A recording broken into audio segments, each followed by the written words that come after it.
Ya, mari kita berdoa saudara sebelum kita mendengarkan firman Tuhan. Tuhan, kami datang di hadapan-Mu ya Tuhan, di hadapan hadirat-Mu yang kudus dan mulia. Kami bersyukur kepadamu ya Tuhan untuk undangan-Mu hari ini. Kami boleh beribadah di hadapan-Mu, menyembah Engkau, memuji Engkau. Tuhan, kiranya Engkau boleh menerima setiap pujian dan penyembahan kami. Dan Tuhan, saat ini juga Tuhan, berkenanlah untuk hadir bagi kami melalui kebenaran firman-Mu. Tuntun hati kami ya Tuhan, kuasai pikiran dan kehendak kami, sehingga hidup kami boleh sekali lagi diarahkan, diutus untuk hidup bagi Tuhan. Berfirmanlah ya Tuhan, dan biarlah setiap kami boleh sedia mendengarkan Tuhan. Dalam nama Tuhan Yesus, penebus kami yang hidup, kami berdoa. Amin. Shalom saudara-saudara. Kita bersyukur untuk kesempatan hari ini kita kembali akan merenungkan firman Tuhan. Saudara, mari saya ajak kita untuk membaca kembali dari Injil Yohanes pasal yang pertama. Kita akan melanjutkan seri khotbah dari Injil Yohanes. Hari ini kita akan merenungkan dari pasal yang pertama ayat 19 sampai 51. Dan saya mengajak kita untuk membaca lebih dulu secara bergantian. Dan saya akan pandu dari slide yang ada di depan. Dari ayat 19 sampai 34, beberapa ayatnya akan kita baca bersama-sama secara bergantian.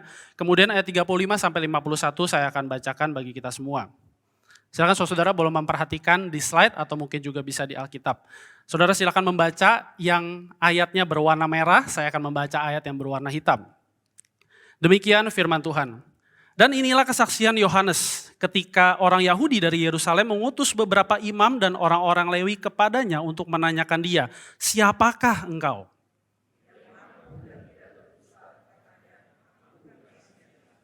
Maka kata mereka kepadanya, siapakah engkau? Sebab kami harus memberi jawab kepada mereka yang mengutus kami. Apakah katamu tentang dirimu sendiri?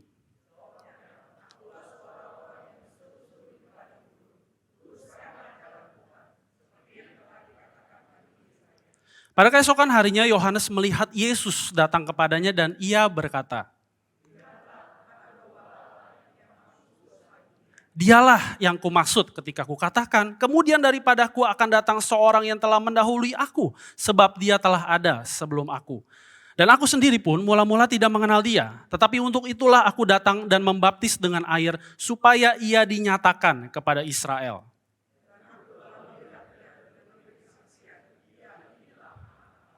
Ayat 35 sampai 51 saya akan bacakan bagi kita semua. Demikian firman Tuhan. Pada keesokan harinya, Yohanes berdiri di situ pula dengan dua orang muridnya. Dan ketika ia melihat Yesus lewat, ia berkata, lihatlah anak domba Allah. Kedua murid itu mendengar apa yang dikatakannya itu, lalu pergi mengikut Yesus. Tetapi Yesus menoleh ke belakang, ia melihat bahwa mereka mengikut dia, lalu berkata kepada mereka, apakah yang kamu cari? Kata mereka kepadanya, Rabi, artinya guru, di manakah engkau tinggal? Ia berkata kepada mereka, marilah dan kamu akan melihatnya. Mereka pun datang dan melihat di mana ia tinggal dan hari itu mereka tinggal bersama-sama dengan dia. Waktu itu kira-kira pukul 4.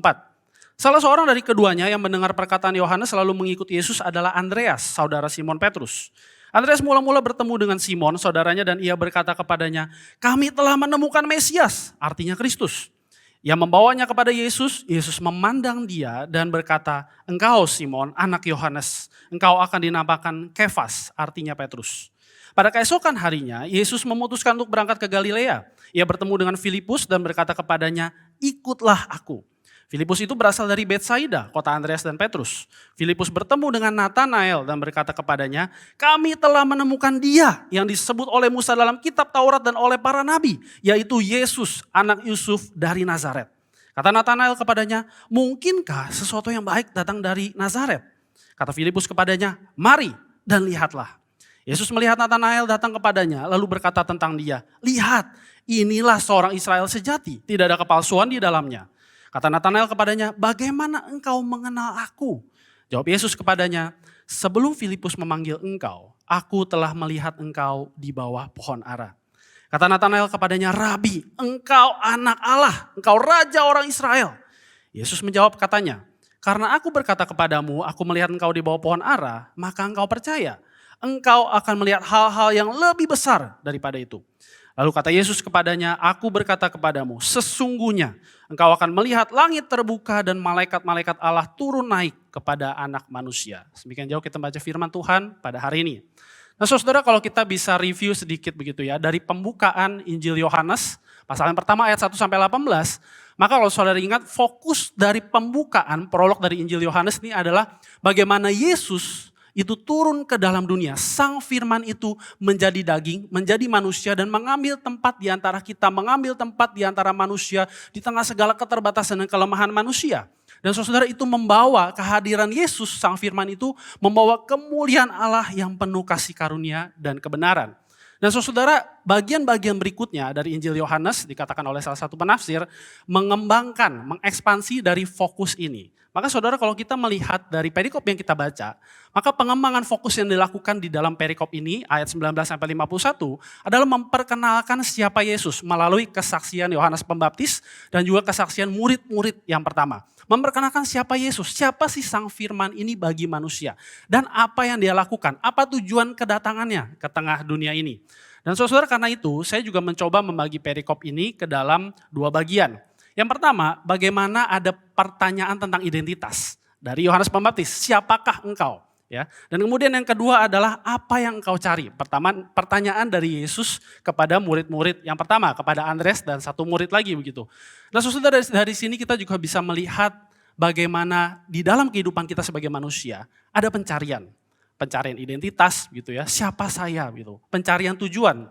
Karena saudara di dunia ini setiap manusia, setiap kita, jiwa-jiwa yang di luar sana adalah orang-orang yang mencari. Kita mencari identitas kita mencari tujuan hidup kita. Kenapa sih kita ada di dunia ini? Kita mencari kebahagiaan, kita membuat resolusi supaya kita bahagia, kita mencari banyak hal di dunia ini. Namun saudara kita akan melihat khususnya dari perikop ini bahwa Injil Yesus dan Yesus sendiri akan menjawab semua pencarian ini. Dan saudara mari kita melihat bagaimana dari bagian yang pertama, pencarian itu dijawab oleh Yohanes Pembaptis. Nah saudara kalau kita melihat Yohanes Pembaptis waktu itu, maka kita akan melihat seorang figur yang sangat viral pada waktu itu. Kalau waktu itu mungkin ada media sosial gitu saudara ya, seperti yang saya bisa tuliskan, itu hashtagnya paling enggak ada 3 yang trending begitu ya.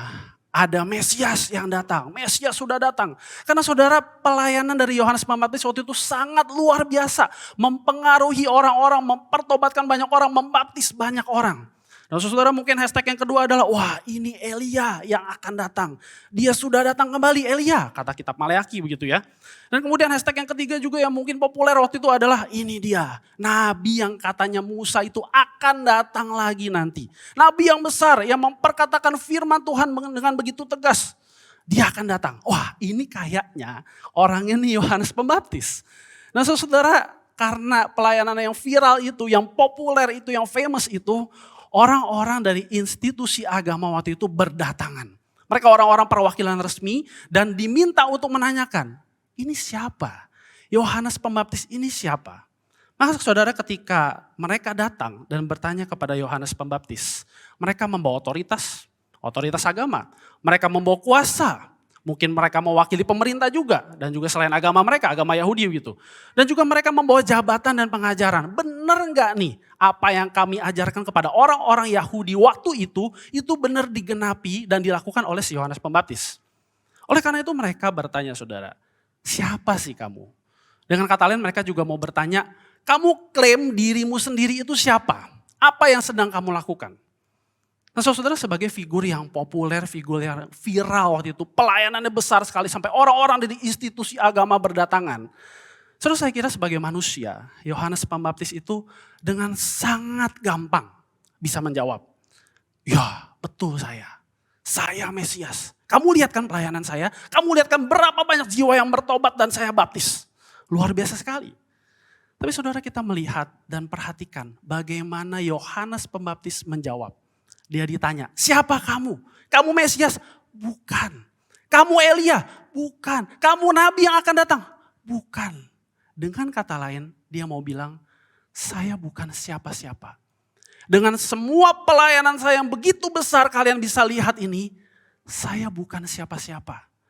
Dan Yohanes bilang, saya hanya sebuah suara dari padang gurun yang katanya Nabi Yesaya itu beritakan. Saya bukan sang firman, saya hanya suara yang mengkomunikasikan berita tentang sang firman yang datang ke dunia itu. Saudara, Yohanes Pembaptis saat itu tegas dengan identitas dia. Dia tidak mencari-cari, dia tahu saya bukan siapa-siapa. Ada siapa-siapa yang lain, pribadi yang lain. Nah saudara, pertanyaan itu menuntun kepada pertanyaan berikutnya. Orang-orang dari institusi agama pasti berpikir, loh kalau kamu bukan siapa-siapa, kamu ngapain? Kamu ngapain membaptis, kamu ngapain berkhotbah, kamu ngapain ajak orang untuk bertobat, kerajaan surga sudah dekat. Buat apa kamu melakukan semua itu? Nah saudara, Yohanes Pembaptis kembali memberikan jawaban yang sangat tegas. Semua yang aku lakukan adalah untuk menyiapkan jalan bagi pribadi yang lebih besar itu. Semua yang aku lakukan, bahkan ketika aku membaptis dengan air, aku menunjuk kepada pribadi yang lain. Saudara, Yohanes Pembaptis jelas mengatakan bahwa dia bukan siapa-siapa. Kita bisa membayangkan dengan cara seperti apapun, pelayanannya begitu luar biasa saudara. Mungkin kalau dia hamba Tuhan saat ini, pendeta saat ini, pelayanannya viral di semua media sosial. Semua orang tahu dia, semua orang dari institusi agama, kementerian agama, mungkin sinode-sinode tahu semua tentang dia. Dan siapa dia. Tapi dia bilang, saya bukan siapa-siapa. Semua yang saya lakukan menunjuk kepada pribadi yang lain. Pribadi yang seperti apa? Dikatakan oleh Yohanes Pembaptis, pribadi itu ada di tengah-tengah kamu. Tapi kamu gak kenal. Di pembukaan Yohanes, Injil Yohanes sudah dikatakan bukan? Sang terang itu, sang firman itu datang kepada milik kepunyaannya. Tapi milik kepunyaannya tidak menerima dia, tidak mengenal dia. Itu yang Yohanes Pembaptis katakan. Dia ada di antara kamu. Pribadi itu yang jauh lebih besar dari aku, ada di antara kamu. Tapi kamu gak kenal dia. Dia ada dan dia jauh lebih mulia, jauh lebih besar daripada aku. Dan dia akan melakukan hal yang jauh lebih besar juga dari yang aku lakukan. Saudara, lihatlah orang seperti ini. Dia punya segalanya. Dia punya segalanya untuk dia klaim untuk identitas dia. Tapi Yohanes Pembaptis mengatakan, saya bukan siapa-siapa. Dan saudara, dia menunjuk keesokan harinya ketika Yesus datang. Yohanes Pembaptis menunjuk, lihat dia, anak domba Allah yang menebus dosa dunia. Dan juga saudara di bagian akhir dari 29 sampai 34, ayat 29 sampai 34 dikatakan juga, dia ini adalah anak Allah. Ini dia yang aku bilang, dia datang setelah aku, pelayanannya dilakukan setelah aku, tapi keberadaannya jauh sebelum aku. Dan dia inilah anak domba Allah yang menebus dosa dunia. Saudara, ini sebuah kalimat yang sangat padat berisi tentang siapa Yesus. Yesus adalah anak domba Allah yang menebus dosa dunia. Memberikan penebusan, menyatakan identitas Allah. Dan dia juga menyatakan tugas Allah. Ngapain Allah datang ke dunia? Dan yang datang bukan Yohanes Pembaptis, tapi Yesus untuk menebus, menghapus dosa dunia. Dan saudara dikatakan juga Yohanes bilang, aku membaptis dengan air. Tapi Yesus ini, anak domba Allah ini akan membaptis kamu dengan Roh Kudus. Dia punya otoritas Allah, dia punya karya Allah yang akan dia lakukan dengan begitu luar biasa di dalam kehidupan setiap umat manusia. Dan saudara, dia adalah dikatakan Yohanes Pembaptis, anak Allah. Satu-satunya pribadi yang paling berkenan di hadapan Allah. Dan Yohanes Pembaptis bilang, aku sudah melihat buktinya. Allah berkata kepadaku, kalau ada Roh Kudus turun dalam rupa merpati kepada pribadi itu, itulah dia, anak Allah. Satu-satunya pribadi yang paling layak untuk melakukan tugas Allah, untuk menyatakan siapa Allah di tengah dunia ini. Nah, saudara, menunjuk kepada Yesus seperti yang Yohanes Pembaptis lakukan, itu hanya permulaan.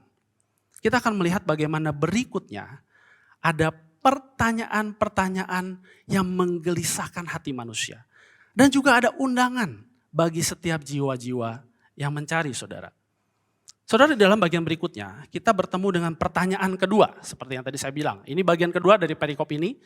Saudara, pertanyaan kedua adalah pertanyaan yang sangat mendalam kepada setiap hati manusia dari dulu sampai sekarang. Ketika Yohanes bilang, itu dia, lihatlah anak domba Allah. Kemudian Andreas dan satu muridnya mengikut Yesus dari belakang.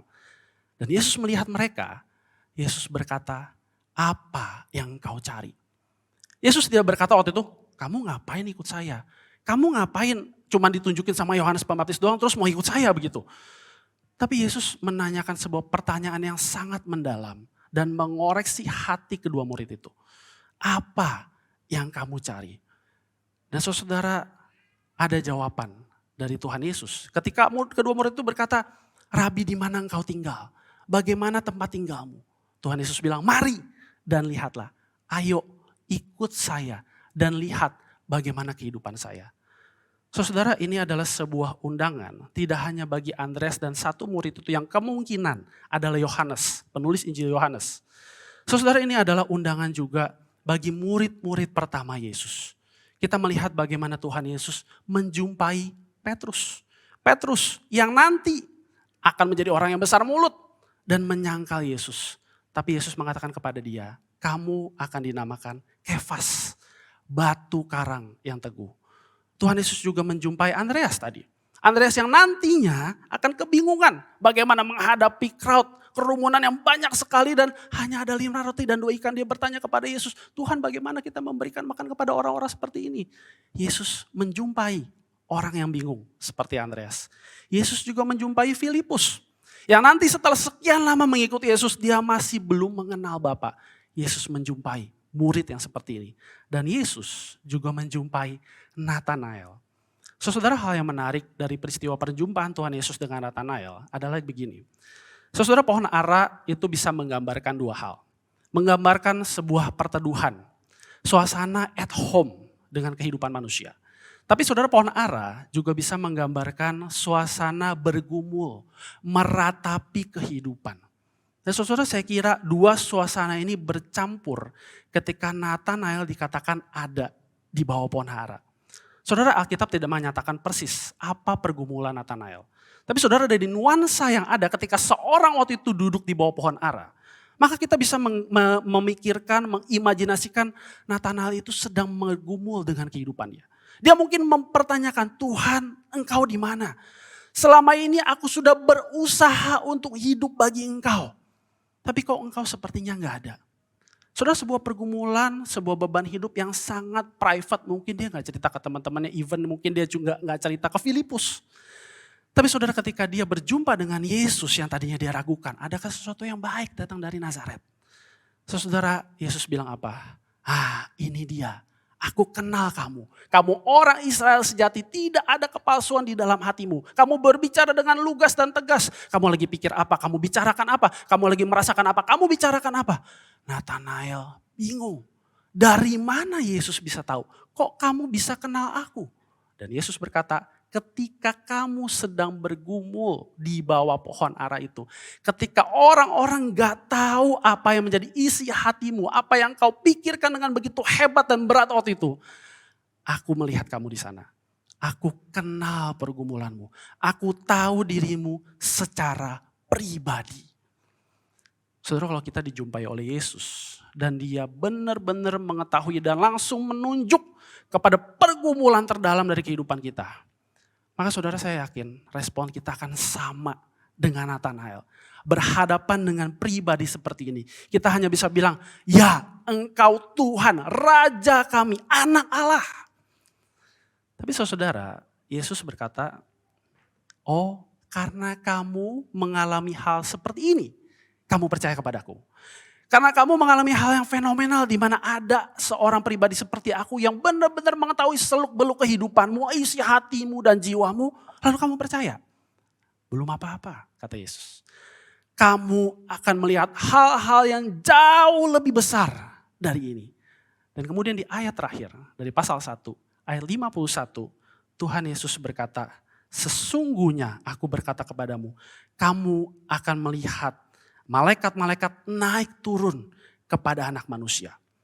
Saudara, sebuah penggambaran yang jelas menunjuk kepada apa yang Yakub, nenek moyang dari orang-orang Yahudi itu alami. Kalau kita membaca secara cepat Kejadian pasal 28, kita akan melihat bagaimana seorang Yakub, seorang yang mencari, seorang yang lelah, seorang yang capek, seorang penipu, waktu itu dijumpai oleh Tuhan di dalam mimpi. Dan saudara perhatikan, saya coba membacakan apa yang Yakub katakan ketika dia sudah dijumpai oleh Tuhan waktu itu.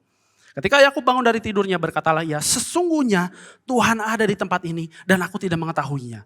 Ia takut dan berkata, alangkah dahsyatnya tempat ini. Ini tidak lain dari rumah Allah Ini pintu gerbang surga. Ini tempat di mana surga dan bumi itu seperti bertemu, seperti bersatu. Saudara, dari kalimat Yakub, ada hal yang ironis, ada hal yang miris. Ketika Tuhan ada di tengah-tengah manusia, dia nggak tahu, dia nggak sadar. Dia cuma bisa kaget, ternyata Tuhan ada di sini. Sepanjang jalan dia menuntun aku, bahkan sampai aku kelelahan dan tidur di atas batu. Dia ada bersama-sama dengan aku. Tapi saudara, kita bisa, setiap manusia bisa nggak tahu, bisa nggak sadar akan kehadiran Tuhan. Tapi ketika Tuhan datang, dia sedang membawa kabar baik. Pada waktu itu dia membawa kabar baik bagi Yakub. Aku akan memenuhi semua yang aku janjikan sejak Ishak sampai Abraham. Bahkan dari Adam dan Hawa. Aku akan memenuhi semua itu. Dan Tuhan ketika hadir, di sanalah Yakub mengalami apa yang dia katakan battle. Surga dan bumi seperti bertemu, bersatu di dalam pribadi Tuhan yang membuka dirinya, menyatakan kehadirannya, membawa realitas dirinya sendiri ke tengah-tengah manusia. Sebuah kabar baik, saudara. Sehingga dengan imajinasi seperti itu, Yesus berbicara kepada Nathanael, akan ada hal-hal yang jauh lebih besar. Kamu akan melihat anak manusia. Yesus menunjuk kepada dirinya sendiri. Kamu akan melihat anak manusia dengan segala kemuliaan Allah. Dan saudara, ini menunjuk kepada tanda-tanda yang akan Yesus lakukan. Ketika dia mengubah air menjadi anggur. Ketika dia berkata, akulah roti hidup, akulah air hidup, akulah jalan dan kebenaran dan hidup.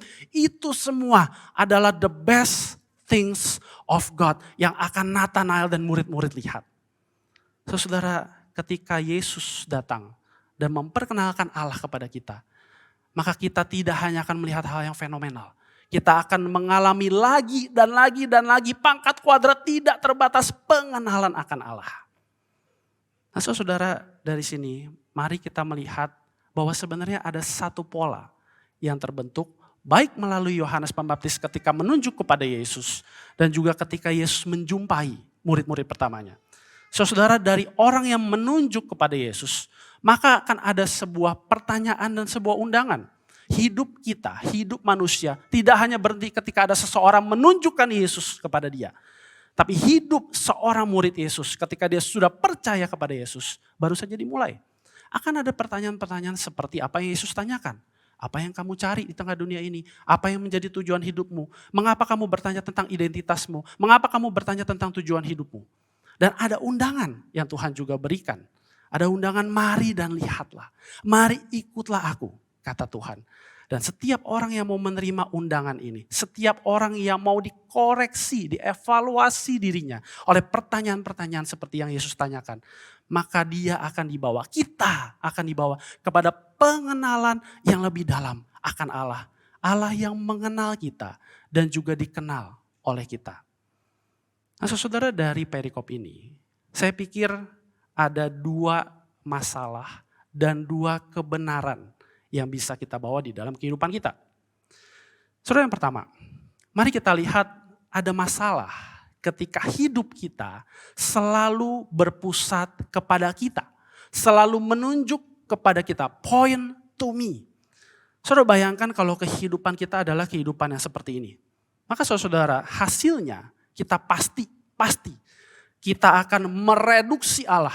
Kita akan menurunkan derajat Allah dan kita meninggikan diri kita sendiri. Padahal diri kita banyak kelemahan, diri kita berdosa, diri kita rapuh, diri kita mudah sekali dihancurkan.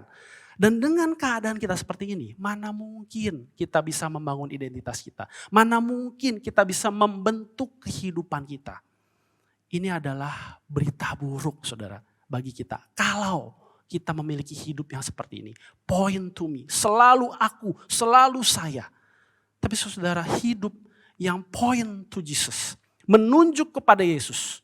Itu akan meninggikan Allah. Dan ketika Allah ditinggikan di atas kehidupan kita, dari kehidupan kita. Maka segala kesombongan, segala kepalsuan diri kita. Semua hal yang kita bisa banggakan. Semua itu akan dihancurkan. Dan saudara, inilah berita baik bagi kita.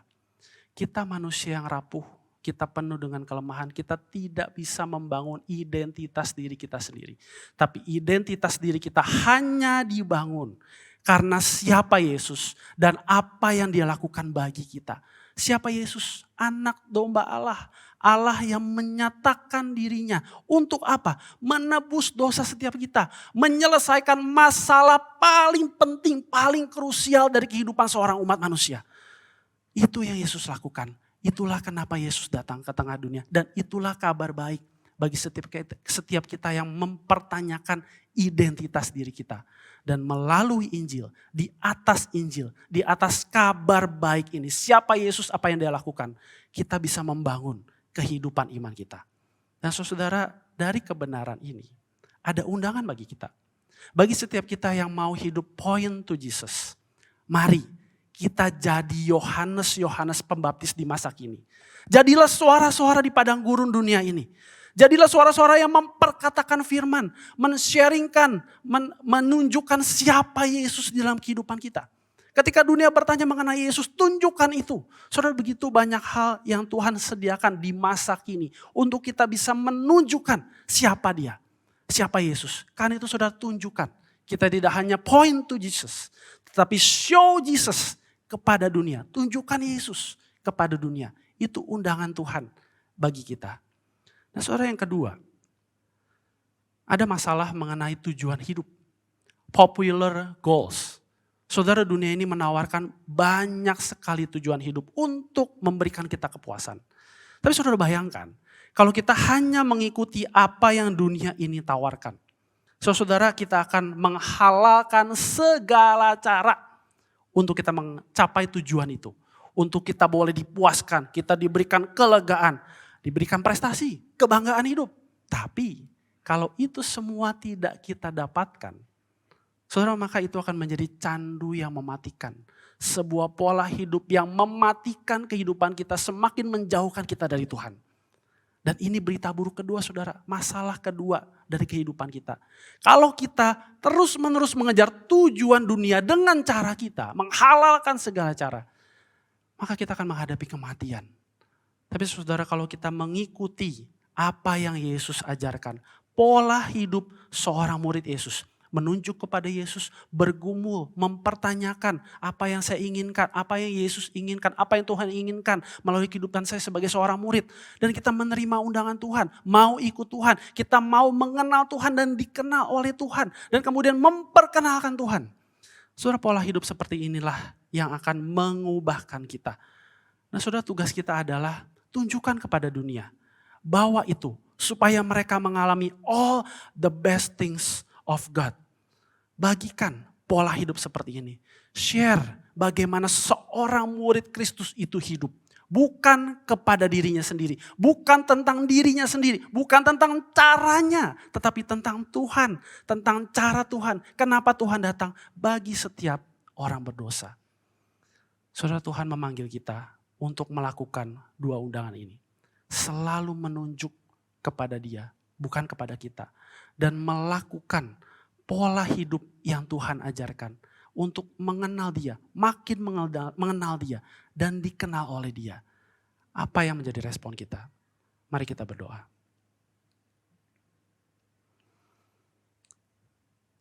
Saudara, mari kita merespon firman Tuhan dan bertanya di dalam hati kita.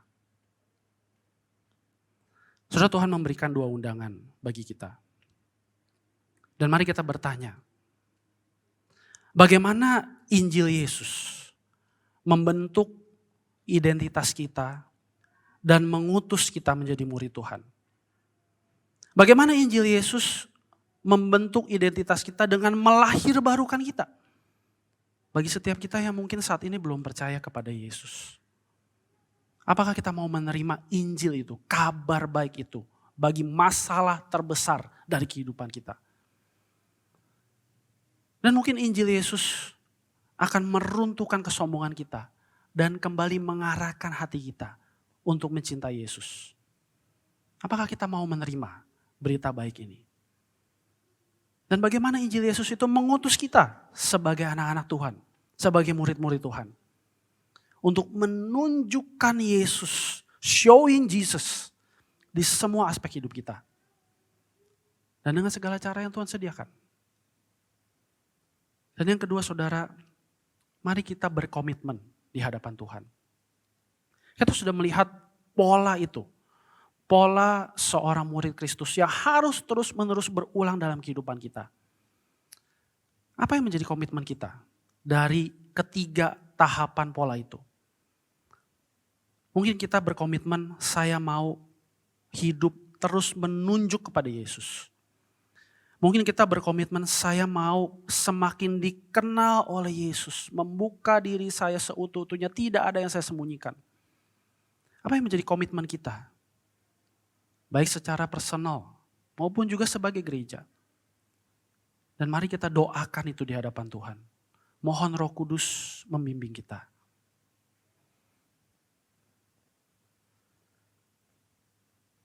Tuhan, Engkau sudah memberikan kabar baik bagi kami hari ini.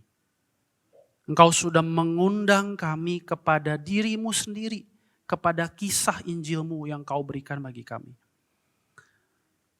Tuhan, bantulah kami, Roh Kudus tolong kami, untuk kami boleh merespon dengan tepat. Kalau saat ini hati kami belum percaya kepada Tuhan, hati kami ragu akan kisah keselamatan yang Tuhan sudah kerjakan bagi kami. Tuhan, pertobatkan hati kami, lahir barukan kami. Supaya kami sungguh-sungguh menerima dan percaya kepada Yesus. Bukan hanya karena hal-hal yang fenomenal. Tapi karena Yesus menyatakan, Engkau sendiri Tuhan menyatakan, Engkau akan melihat hal-hal yang jauh lebih besar tentang aku. Itu yang Engkau janjikan kepada kami. Dan Tuhan, Engkau juga mengundang kami untuk menjadi murid-Mu. Tidak hanya sekedar menjadi fans dari Yesus, tapi Engkau mengundang kami menjadi murid. Murid yang mau dikenal oleh Tuhannya. Murid yang mau selalu mengenal Tuhannya. Murid yang mau memperkenalkan siapa Yesus yang hidup di dalam kehidupan kami. Tuhan bantu kami, Roh Kudus bantu kami. Untuk kami boleh merespon akan undangan itu. Sehingga di dalam kehidupan kami, melalui hidup kami, hanya Yesus yang dikenal, hanya Yesus yang ditunjuk, hanya Yesus yang menjadi viral dan dibanggakan. Tuhan, dengarlah doa kami. Dalam nama Tuhan Yesus kami berdoa. Amin.